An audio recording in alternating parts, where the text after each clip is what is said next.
Tengan todos una cordial bienvenida a este nuevo video tutorial de nuestra asignatura Introducción a la Ciencia, Tecnología e Innovación de la Facultad de Ciencias Administrativas, Contables y Económicas de la Universidad Popular del Cesar. El día de hoy iniciaremos nuestro video tutorial sobre nuestro apasionante mundo de la ciencia, la tecnología y la innovación, pero esta vez en este periodo de tiempo que es denominado como la modernidad. Algunos historiadores incluyen el periodo de la Ilustración dentro de lo que se conoce también como la modernidad, pero otros le atribuyen solo la Ilustración a un pequeño periodo de tiempo que no sobrepasó más de 100 años, ¿no? Pero podríamos decir que el periodo de la modernidad se establece en mucha de la literatura sobre la historia de estos procesos que se desarrollaron en cuanto a la formación de todo el espíritu científico e innovador. Llamémoslo que la Ilustración se encuentra incluido dentro del periodo denominado como la modernidad. Por ello nosotros abordaremos entonces la ciencia en la modernidad y el siglo XX, ¿no? Porque el siglo XX, que como sabemos comienza a partir de los años 1900, a partir de 1945 en adelante aproximadamente lo empiezan a denominar como posmodernidad. O sea que se supone que nosotros estamos posterior a la era moderna. Ahora, habíamos quedado en algunos desarrollos científicos y tecnológicos que se dieron en la época de la Ilustración, y algunos marcaron fuertemente todo lo que fue el desarrollo de la ciencia como tal. La invención de la pila eléctrica en 1799 abrió campos totalmente nuevos a la investigación científica. Por ejemplo, en Dinamarca, Hans Christian Ørsted descubrió por casualidad la relación entre la electricidad y el magnetismo. En Londres, Michael Faraday estudió los campos magnéticos y fabricó el primer motor eléctrico del mundo. En Escocia, James Clerk Maxwell desarrolló las ideas de Faraday y descifró los principios matemáticos del electromagnetismo. Por ello, esta fue una época donde se dieron muchos descubrimientos, y estos descubrimientos anteriormente eran invisibles para el ser humano. Entonces nosotros pudimos llegar a descubrir o a tener conocimiento de muchos elementos que se encuentran a nuestro alrededor, que tienen una gran influencia en el desarrollo de todas las actividades que realizamos en el día a día, pero que para nuestros sentidos eran invisibles. Recordemos que la impresión que nosotros tenemos del mundo va a depender netamente de el equipamiento con el que nosotros venimos dispuestos, y nuestros sentidos no están adaptados para poder observar toda la realidad existente. Solo puede ver lo que le permite sentir, tocar, oler, etcétera, a nuestros sentidos. Recordemos cuando hablábamos del ojo en las primeras clases y cómo los conos y bastones y el conjunto de células sensoriales que tiene el ojo, acompañado de reacciones químicas y eléctricas, permiten formar lo que es la visión. Pero nuestra visión no está en capacidad de ver, por ejemplo,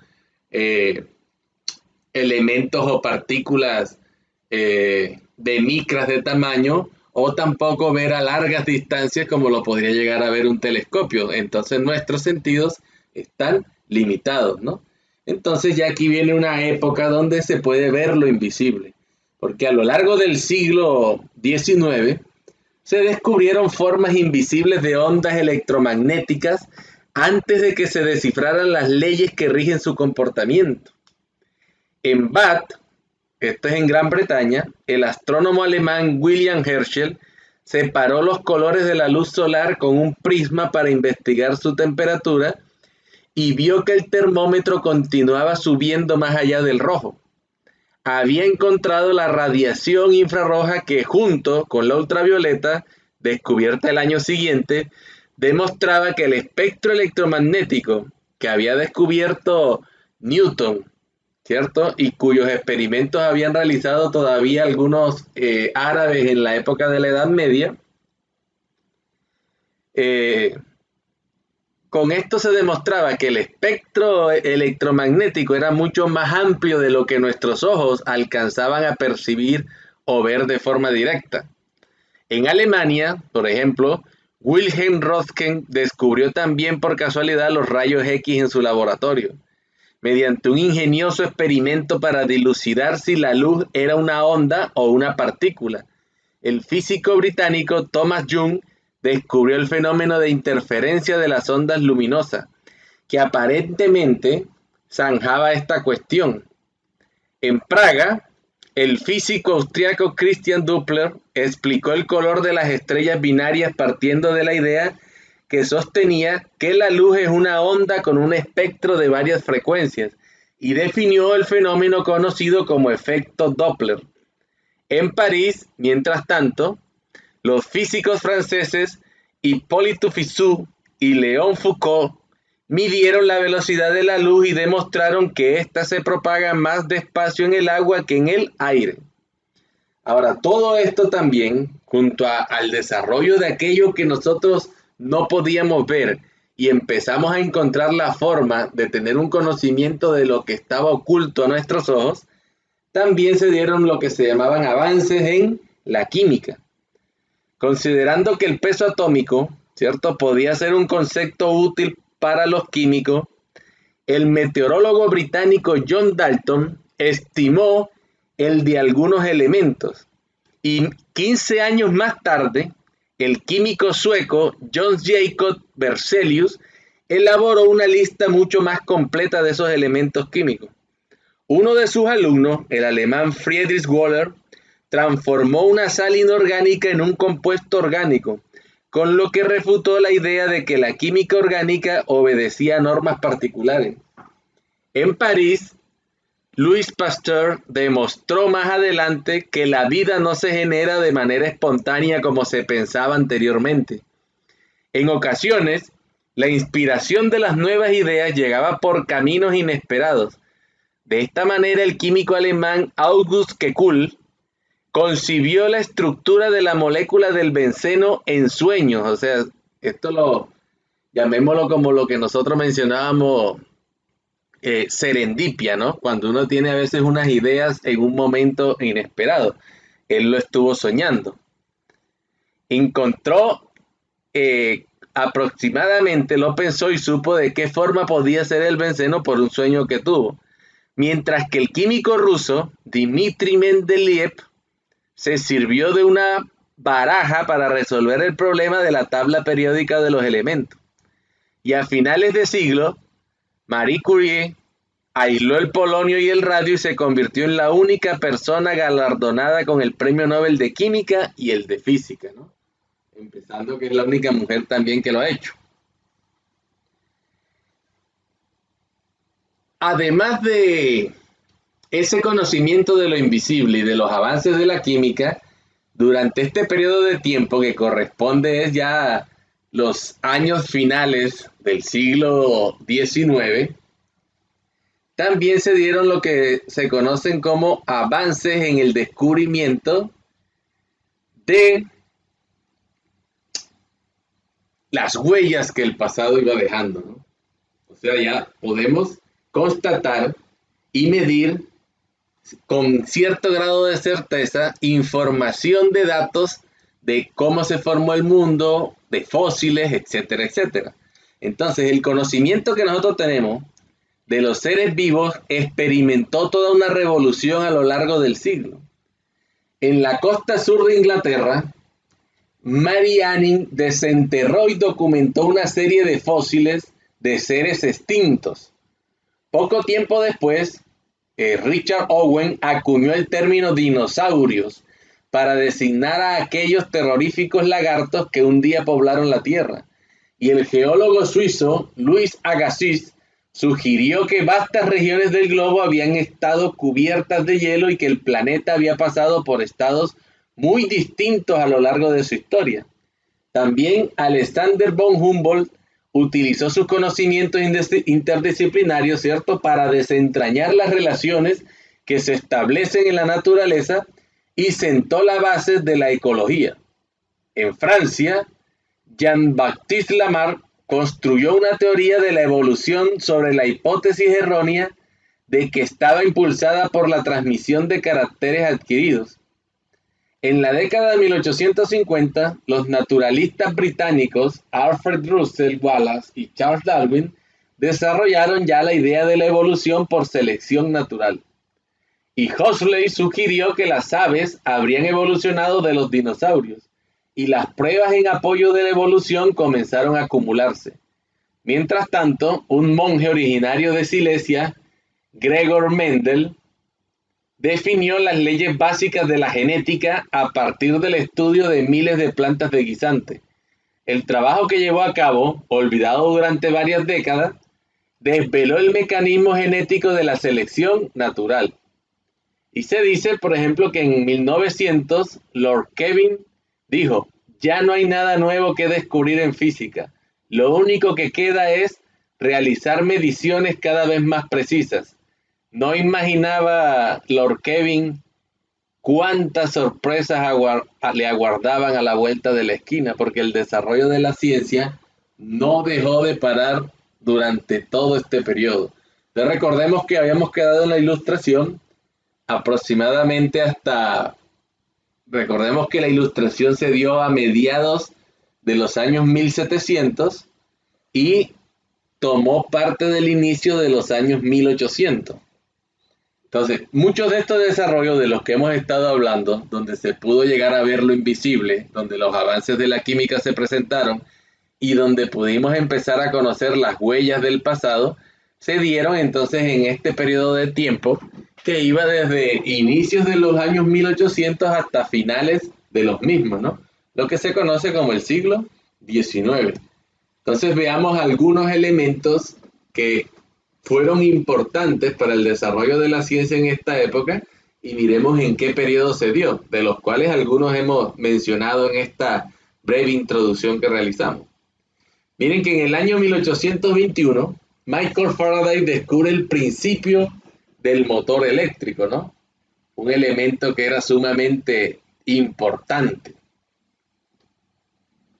Louis Agassiz describe una glaciación, o sea, es la primera vez que se logró establecer las marcas que las glaciaciones iban dejando conforme esos grandes cúmulos de hielo iban desplazándose, haciéndose más pequeños o creciendo, lo que dejaba marcas en las rocas que eran fáciles de leer, ¿no? O sea, de examinar y de detallar qué fue lo que ocurrió en ciertas épocas del desarrollo de toda la parte geológica que determina la conformación de nuestro planeta como tal.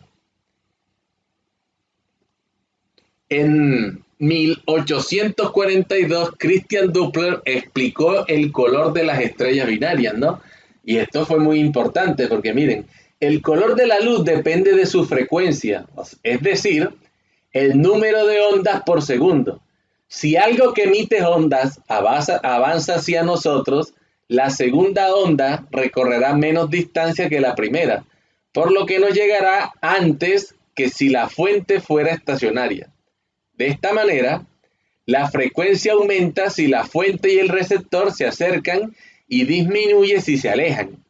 Eso es lo mismo cuando ustedes escuchan un tren y cuando el tren se está alejando o el tren se está acercando, ¿no? Entonces ese sonido que ustedes sienten que se aleja o que se acerca cada vez más es lo que se le llama el efecto Doppler, ¿no? Y este efecto se le aplica a las ondas de cualquier tipo y es responsable del cambio de tono de la sirena de una ambulancia cuando se aleja. Entonces, la mayoría de las estrellas parecen blancas a simple vista, pero a través del telescopio muchas se ven rojas, amarillas o azules. Y en 1842, Doppler sugirió que el color rojo de algunas estrellas se debe a que se alejan de la Tierra y por lo tanto la longitud de onda de su luz se alarga. Como la longitud de onda más larga visible es el rojo, el efecto se denominó desplazamiento hacia el rojo, ¿no? En la actualidad se sabe que las estrellas deben su color a su temperatura. Así pues, cuanto más caliente es una estrella, más azul parece. Pero el efecto Doppler permite detectar el movimiento de algunas de ellas. Las estrellas binarias son pares de estrellas que orbitan una alrededor de la otra, y su rotación causa el desplazamiento alterno hacia el rojo y hacia el azul de la luz que éstas emiten, ¿no?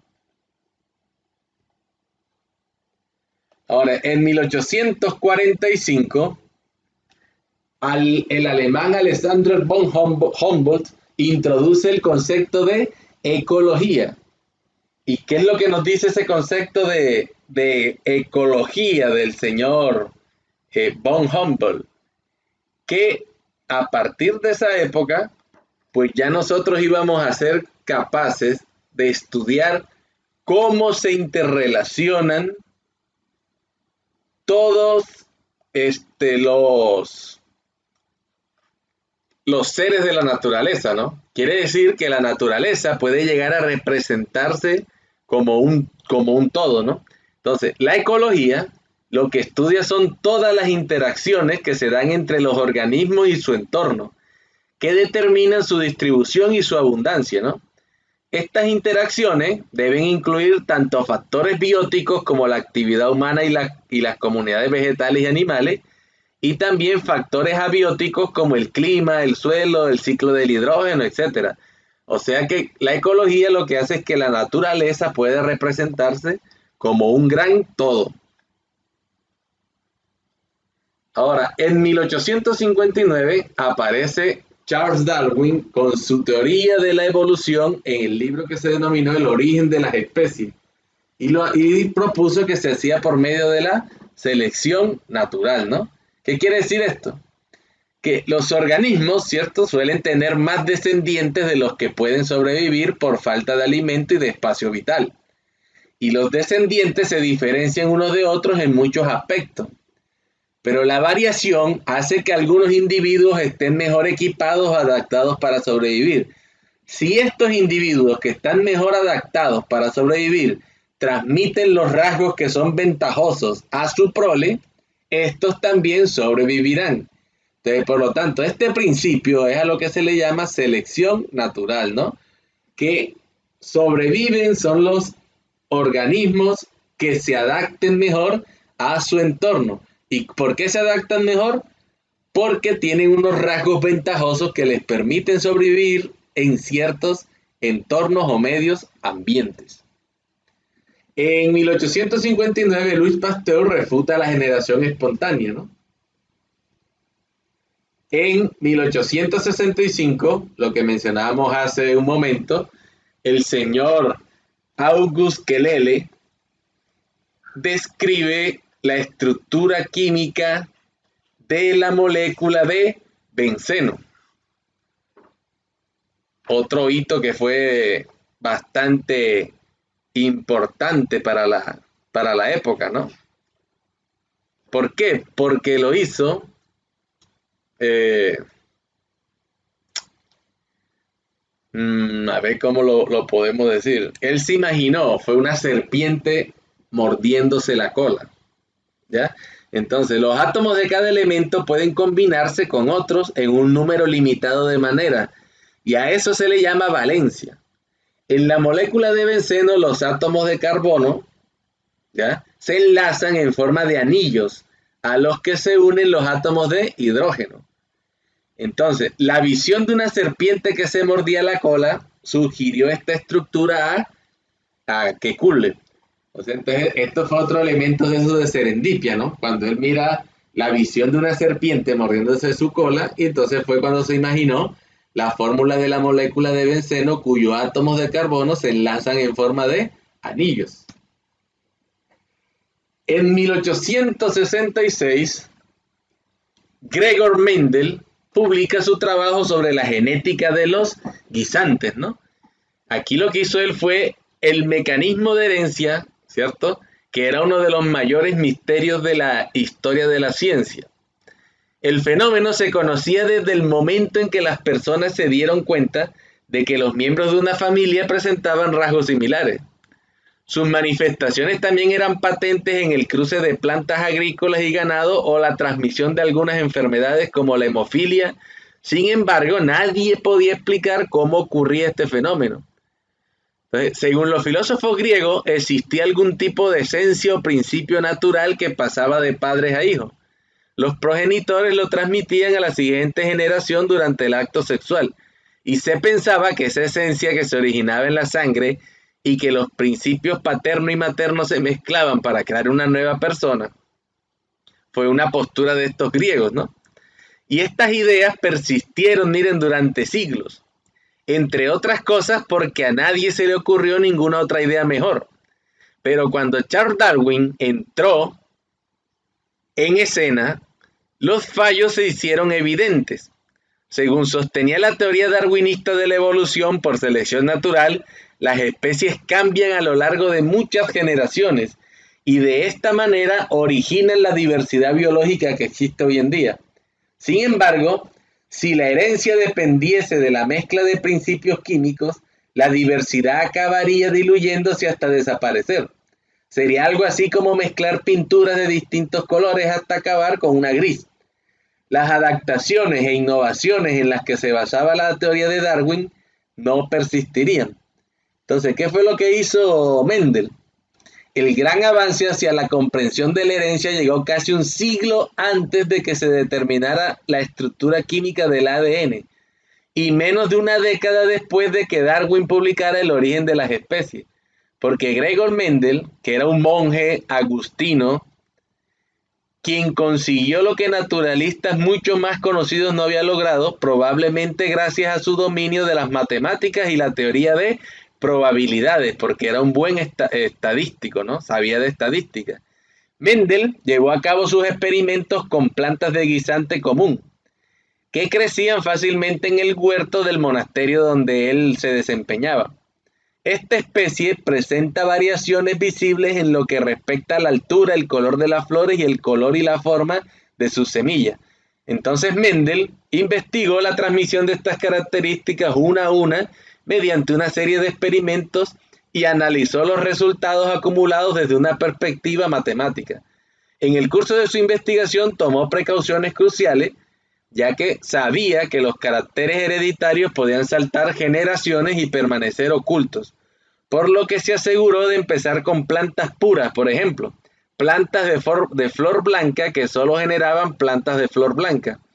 Entonces cruzó plantas de flor blanca puras con plantas de flor morada pura, cortas puras con altas puras, etc. Y en cada caso también controló cuidadosamente la fecundación. Así, usaba pinzas para transferir el polen de los capullos sin abrir a fin de que no se dispersara aleatoriamente. Llevó a cabo múltiples cruces documentando el número y las características de las plantas de las sucesivas generaciones, ¿no? Así que de esta forma él logró explicar si la herencia está controlada por pares de partículas heredadas de los padres, ¿no? Entonces él encontró lo que eran el carácter dominante y el carácter recesivo de las características de los genes, ¿cierto?, de determinadas especies. Entonces fue un gran avance que se dio y que Gregor Mendel se inspiró en la teoría de Charles Darwin de la evolución. En 1869, Dmitri Mendeleev establece la tabla periódica de los elementos. En 1873, James Clerk Maxwell publica sus leyes del electromagnetismo, que recordemos que es una de las 4 fuerzas del universo, ¿no? Las cuales son gravedad, fuerza nuclear débil, fuerza nuclear fuerte y el electromagnetismo. En 1895, Wilhelm Röntgen descubre los rayos X. Y en 1898, Marie Curie aísla el polonio radiactivo, que como bien sabemos le costó la vida a Marie Curie, ¿no? Ya que al ser un campo nuevo de investigación no sabían las precauciones que debían tener con los elementos radioactivos. Incluso hoy en día, el libro donde tomaba sus notas Marie Curie se encuentra resguardado porque es tan radioactivo que podría ser letal para cualquier ser humano tener ese libro en sus manos o estar cerca de él. Ahora, posteriormente al año 1898, que ya vamos a entrar en lo que se llama el siglo XX, ¿cierto? Porque empezamos un cambio de paradigma que se dio desde el año 1900 hacia el año 1945, todavía nos encontramos en la modernidad. Y en esta época se inició con lo que nosotros llamamos una nueva física. Ahora, si bien el siglo XIX ya había presenciado un cambio fundamental en el modo en que los científicos concebían los procesos de la vida, la primera mitad del siglo XX trajo una revolución aún mayor de la que se había dado anteriormente. Las antiguas certidumbres de la física clásica, que apenas habían variado desde los tiempos de Newton, estaban a punto de ser descartadas y sustituidas por un modo nuevo de entender el espacio, el tiempo y la materia. En 1930, la antigua idea de un universo predecible ya se había hecho totalmente pedazos. Por ello aparece una nueva física, ¿no? Y los físicos estaban comprobando que las ecuaciones de la mecánica clásica daban resultados sin sentido. Ahora era obvio que fallaba algo básico. Y en 1900 Max Planck resolvió el enigma del espectro de la radiación que emitía una caja negra y que tan obstinadamente se había resistido a las ecuaciones clásicas cuando imaginó que el electromagnetismo no viajaba en ondas continuas, sino en paquetes discretos separados, a los que él denominó cuantos. 5 años después, Albert Einstein, entonces empleado en la oficina de patentes suiza, publicó su artículo sobre la relatividad especial, en el que afirmaba que la velocidad de la luz es constante e independiente del movimiento de la fuente o del observador. Sus investigaciones sobre la relatividad general le llevaron a concluir en 1916 que había que descartar la noción de un tiempo y un espacio absolutos e independientes del observador y que, en su lugar, había que pensar en un espacio-tiempo único, deformado por la presencia de masa para generar la gravedad. Einstein demostró también que la materia y la energía debían considerarse distintos aspectos del mismo fenómeno y que podían transformarse la una en la otra. La ecuación que creó para expresar dicha relación, que ya todas las conocemos, ¿no? Que es E igual a m por c elevado al cuadrado, energía es igual a la masa por la velocidad de la luz al cuadrado, apuntaba al enorme potencial energético que contenían los átomos. Con esto surge lo que se llama la dualidad entre onda y partícula, porque la antigua idea del universo aún iba a recibir golpes más duros. En Cambridge, el físico inglés J.J. Thomson descubrió el electrón y demostró que posee carga negativa y que es, como mínimo, 1000 veces más pequeño y ligero que el átomo. El estudio de las propiedades del electrón planteó nuevos misterios. No solo la luz tenía propiedades de partículas, sino que las partículas también presentaban propiedades ondulatorias. El austríaco Erwin Schrödinger desarrolló una nueva serie de ecuaciones que expresaban la probabilidad de encontrar una partícula en un lugar y un estado concretos. Su colega alemán Werner Heisenberg, que ese nombre lo popularizó una serie que daban hace poco, demostró la incertidumbre inherente de los valores de posición y de momento lineal de un objeto. Al principio se pensó que se trataba de un problema de medida, ¿no? Pero luego se descubrió que se trataba de un aspecto fundamental de la estructura del universo. Empezaba a atisbarse la extraña imagen de un espacio-tiempo relativo, curvado y atravesado por partículas de materia en forma de ondas de probabilidad. Para esta época entonces también se da lo que llamamos la división del átomo, ¿no? ¿Y quién fue uno de los pioneros de esta rama? Pues el neozelandés Ernest Rutherford, quien demostró por primera vez que el átomo está constituido básicamente por un núcleo pequeño y denso con electrones en órbita a su alrededor. Según él, ciertas formas de radioactividad se debían a la desintegración del núcleo atómico. A partir de esta nueva imagen del átomo y de las ideas de la física cuántica, el químico Linus Pauling explicó el proceso de los enlaces atómicos. De paso, demostró que la química era en realidad una rama de la física. En la década de 1930, los físicos buscaron la manera de liberar la energía del átomo y en Estados Unidos, Robert Oppenheimer lideró el proyecto Manhattan, ¿cierto? Que originó las primeras bombas atómicas. Pero también se descubrió que el universo tiende a expandirse, ¿no? Porque hasta la década de 1920 se creía que las nebulosas eran nubes de gas o de polvo y que nuestra galaxia, la Vía Láctea, contenía todo el universo entonces. El astrónomo estadounidense Edwin Hubble descubrió que las nebulosas eran en realidad galaxias lejanas y que el universo se expandía en todas direcciones.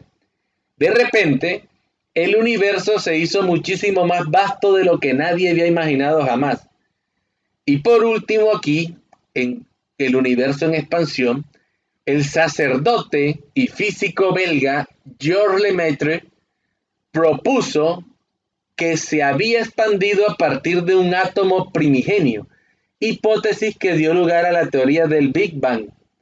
El astrónomo Fritz Zwicky develó otro misterio al acuñar el término materia oscura para explicar por qué el cúmulo de galaxias como parecía contener 400 veces más masa calculada a partir de su gravedad, de la que podía explicar la suma de las estrellas observables. No solo resultaba que la materia no era lo que siempre se había pensado, sino que gran parte de ella ni siquiera podía detectarse directamente. Era obvio que quedaban aún muchos huecos por llenar en el conocimiento científico, ¿no? Y lo que se había planteado un siglo anterior de que ya todos los misterios de la física estaban descubiertos, pues vemos que no era tal como se pensaba, ¿no? Porque todavía existen muchos misterios por descubrir en la física. Pero veamos qué episodios fueron determinantes durante este periodo de tiempo de 1900 a 1945, ¿no? Pues Max Planck describe paquetes discretos o cuantos de energía, ¿no? De aquí es donde surge lo que conocemos ya como la física cuántica. Albert Einstein presenta su teoría de la relatividad especial en 1905. En 1906, J.J. Thomson recibe el Premio Nobel de Física por su descubrimiento del electrón. En 1912, Alfred Wegener propone la teoría de la deriva continental. ¿Ya? En 1915, Thomas Hunt Morgan presenta la teoría cromosómica de la herencia, ¿no? Basándose también en mucho de la información recolectada y suministrada por Mendel, ¿cierto? Del que ya habíamos hablado previamente. En 1926, Erwin Schrödinger lanza la mecánica ondulatoria, o sea, que se empezó a diferenciar elementos entre las ondas, ¿cierto? Y las partículas, lo que se mencionaba anteriormente. En 1927, Werner Heisenberg plantea su principio de incertidumbre, teoría que incluso se ha utilizado para explicar ciertos fenómenos de algunas ciencias sociales, ¿no? Por ejemplo, si ustedes toman un libro de administración de empresas, el de Introducción a la Teoría General de la Administración de Alberto Chavenato, y se dirigen hacia los capítulos finales donde hablan de las nuevas teorías o modelos de administración, existe una teoría administrativa que se llama la teoría de la incertidumbre y está basada en los principios planteados desde la física. Entonces, como ustedes ven, muchas veces las ciencias sociales terminan tomando aportes de estas ciencias físicas para explicar ciertos fenómenos que se dan también desde lo social.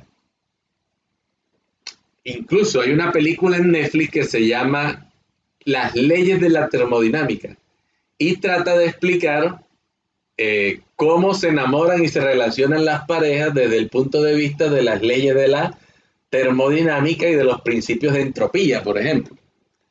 Ahora, aquí mencionábamos algo que era importante, porque Alfred Wegener, que propone la teoría de la deriva continental, primero él era un meteorólogo, ¿no? Y cuando propone o presenta su teoría de la deriva continental, basada en varias pruebas que sugerían que los continentes de la Tierra estuvieron unidos y se separaron hace millones de años. Entonces, los científicos no la aceptaron hasta que averiguaron que podía hacer que tan vastas masas de tierra se movieran, ¿no? Porque decían, pero ¿qué puede hacer que esa tierra tan grande, o sea, esas vastas tierras puedan llegar a tener movimiento?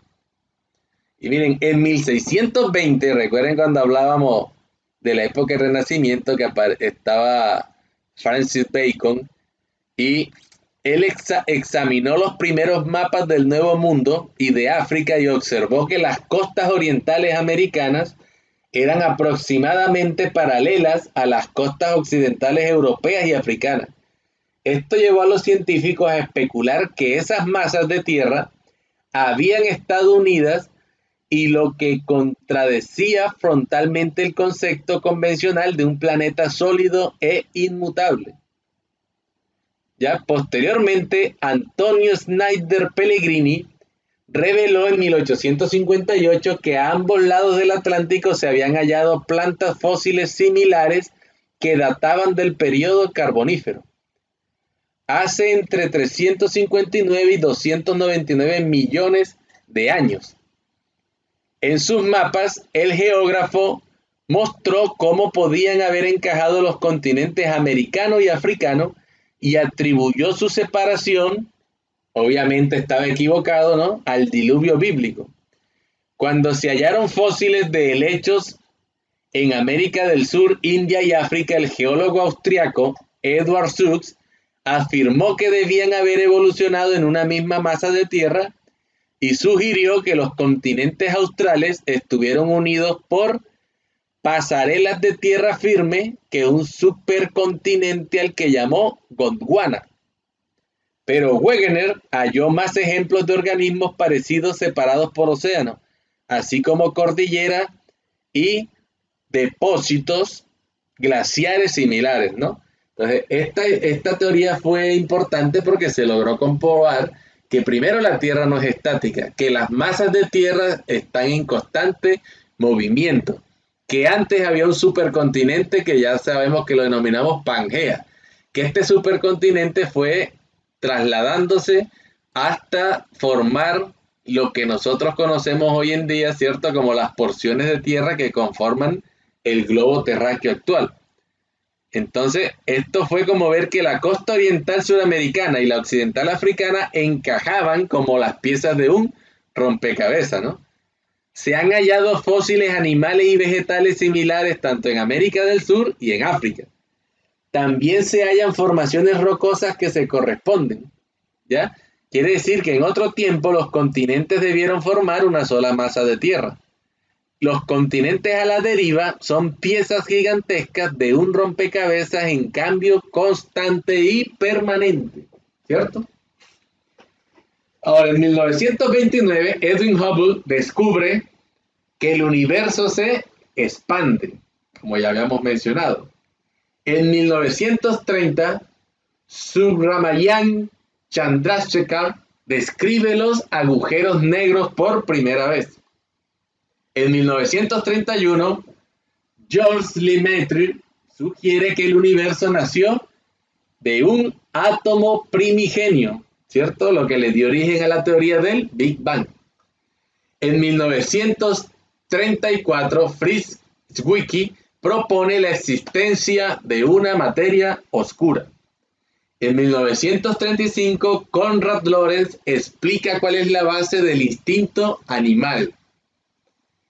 Alan Turing describe la máquina universal, ¿no? Un ordenador programable, o sea que él es el padre de la computación. Así que todos estos aparatos que hoy en día disponemos, computadores, etcétera, se le deben al señor Alan Turing, que entre otras cosas fue quien descubrió el código Enigma, que era el que utilizaban los alemanes para transmitir su información durante la Segunda Guerra Mundial. O sea que gran parte del éxito de la Segunda Guerra Mundial y que los aliados hayan ganado esta guerra se debe en gran parte al aporte realizado por Alan Turing, quien murió solo, abandonado y decepcionado porque en su época era un crimen ser homosexual, ¿no? Y él fue condenado a prisión inicialmente por su homosexualidad, después de todos los aportes que le había hecho a la corona inglesa, y posteriormente lo colocaron a elegir entre la prisión y la castración química, y él escogió la castración química, cosa que al parecer tuvo ciertos cambios hormonales en él y le generó grandes episodios de depresión. Así que terminó suicidándose, tomando veneno, creo que fue cianuro, al cual le aplicó una manzana. Y al mordisquearla, pues murió.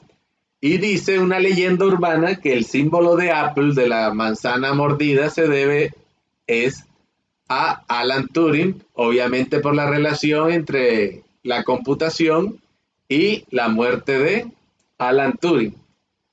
Hace unos años, pues la reina Isabel II de Inglaterra pidió un perdón público por lo que le habían hecho a Alan Turing, ¿no? Ya que es una de las mentes más geniales que ha dado la humanidad. Y en 1939, Linus Pauling escribe el libro The Nature of the Chemical Bomb, donde recurre a la física cuántica para explicar la química. Y en 1942, Robert Oppenheimer dirige el proyecto Manhattan, que desarrollará lo que nosotros conocemos como la bomba atómica. Ahora, a partir de 1945 hasta la fecha, hasta el presente, pues ya llegamos a un periodo que es el que denominamos postmodernidad. No como lo ven algunas corrientes filosóficas, ¿no? Que la posmodernidad la atribuyen a un conjunto de manifestaciones en las artes, en la filosofía, etcétera. Aquí lo llamamos solamente porque es el periodo que posterior a la época moderna, no el trasfondo filosófico que le dan algunos. Ahora, ¿qué pasa en esta época? Pues la segunda mitad del siglo XX presenció la rápida evolución de las tecnologías empleadas en prácticamente todos los campos de la ciencia y de otras nuevas que han ampliado las posibilidades de cálculo y de experimentación. En la década de 1940 aparecieron los primeros computadores u ordenadores, como los llamaban, que propiciaron el nacimiento de una nueva disciplina científica, la inteligencia artificial. El Gran Colisionador de Hadrones, un acelerador de partículas, es el mayor instrumento científico que se ha construido jamás. Potentes microscopios han permitido ver el átomo por primera vez, mientras que los nuevos telescopios han revelado la existencia de planetas más allá del sistema solar. En el siglo XXI, la ciencia se ha convertido en una actividad de equipo que requiere instrumentos cada vez más costosos y colaboración de tipo interdisciplinaria. Entonces, en 1953, en la Universidad de Chicago, los químicos estadounidenses Harold Urey y Stanley Miller idearon un ingenioso experimento para determinar si la aparición de la vida en la Tierra pudo deberse a reacciones químicas desencadenadas por rayos en la atmósfera.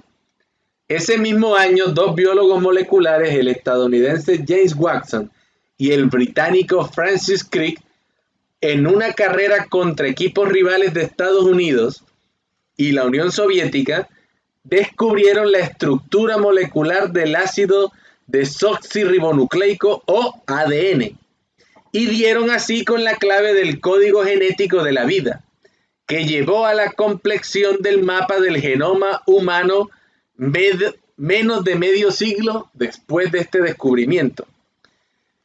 Gracias al mejor conocimiento del mecanismo genético, la biología, ¿no?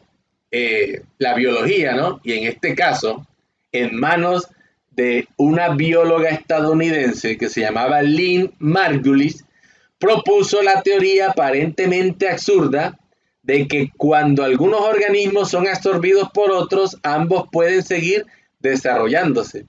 Este proceso habría originado la complejidad celular de todas las formas de vida pluricelulares. Tras 20 años de escepticismo, los hallazgos en el campo de la genética le dieron la razón. Eso lo ven ustedes en cualquier célula, ¿no? Cuando ven una mitocondria. Una mitocondria era un organismo que era diferente a la célula como tal primigenia, pero terminó ¿cierto? Como lo propone Margulis, que terminó absorbida la mitocondria por un organismo superior, pero no se alimentó de él, ¿cierto? Sino que terminaron trabajando en equipo. Entonces este descubrimiento se debe a Lynn Margulis. Y el microbiólogo estadounidense Michael Zibanen probó que los genes pueden saltar de una especie a otra, mientras que en la década de 1990 la antigua idea de Lamarck de que también los caracteres adquiridos podían transmitirse cobró nuevo impulso gracias al hallazgo de la epigenética. El conocimiento de los mecanismos que intervienen en la evolución era cada vez más rico.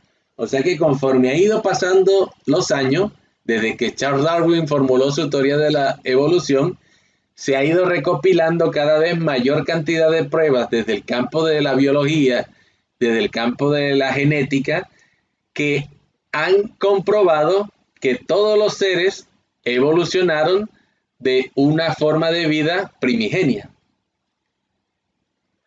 Ahora, a finales de siglo, el estadounidense Gray Venter, tras secuenciar su propio genoma humano, creó vida artificial codificando el ADN en su ordenador. Y en Escocia, y tras repetidos fracasos, Ian Wilmut y su equipo lograron clonar una oveja. También para esta época pues aparecen nuevas partículas, ¿no? Ya que en el ámbito de la física, el estadounidense Richard Feynman y otros siguieron ahondando en la mecánica cuántica y asimilaron las interacciones cuánticas al intercambio de partículas virtuales.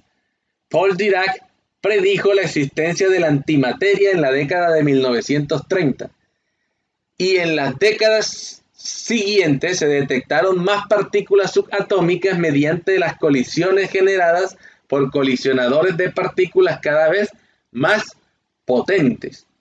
De esta variedad de partículas exóticas nació el modelo estándar de la física de partículas, que pretendía ordenar las partículas elementales según sus propiedades. Aunque no todos los físicos quedaron convencidos, este modelo ganó credibilidad cuando el gran colisionador de partículas detectó el bosón de Higgs. Entretanto, la búsqueda de una teoría del todo, es decir, de una teoría que unificara las cuatro fuerzas fundamentales de la naturaleza, que son gravedad, electromagnetismo y la fuerza nuclear fuerte y débil, emprendió distintas direcciones. Y el estadounidense Sheldon Glasgow unió el electromagnetismo y la fuerza nuclear débil en una teoría electrodébil, mientras que la teoría de cuerdas intentó combinar todas las teorías físicas en una sola, proponiendo la existencia de 6 dimensiones ocultas, además de las 3 espaciales y la temporal. El físico estadounidense Hugh Everett III sugirió la posibilidad de que hubiera una base matemática para explicar la existencia de más de un universo. Al principio era ignorada, ¿no?, la teoría de Everett, de un universo múltiple en extinción permanente, ha ganado adeptos en los últimos años. Y esto nos orienta a lo que es el futuro, ¿no?, hacia el futuro, porque aún quedan grandes misterios por resolver, como el de una teoría que una la mecánica cuántica con la relatividad general. Sin embargo, también se abren seductoras perspectivas como una potencial revolución informática gracias al qubit cuántico, y es probable que surjan nuevos problemas inimaginables al día de hoy. Si la historia de la ciencia nos ha enseñado algo, es que debemos siempre esperar lo inesperado. Ahora, ¿qué hechos importantes se dieron en esta mitad del siglo XX, ¿no?, de 1945 en adelante? Pues primero, en 1946, Fred Hoyle describe la formación de nuevos elementos en las estrellas. Ahora, si ustedes recuerdan el video, ¿cierto?, de la historia del mundo contada en 2 horas, ahí se muestra cómo se forman todos los elementos que ustedes conocen de la tabla periódica, se formaron en el seno de una estrella, ¿cierto? Así que el carbono, el nitrógeno, el oxígeno, el oro, la plata, el níquel, el zinc, etcétera, cualquier elemento que ustedes conozcan o hayan escuchado de la tabla periódica, surgió en el seno de una estrella. Cuando las estrellas mueren y explotan, surgen todos estos nuevos elementos, ¿no? Por lo tanto, se podría decir que nosotros somos seres orgánicos hechos con elementos que nacieron de una estrella. O sea que somos polvo de estrellas. En 1948, Richard Feynman trabaja en la nueva disciplina de la electrodinámica cuántica.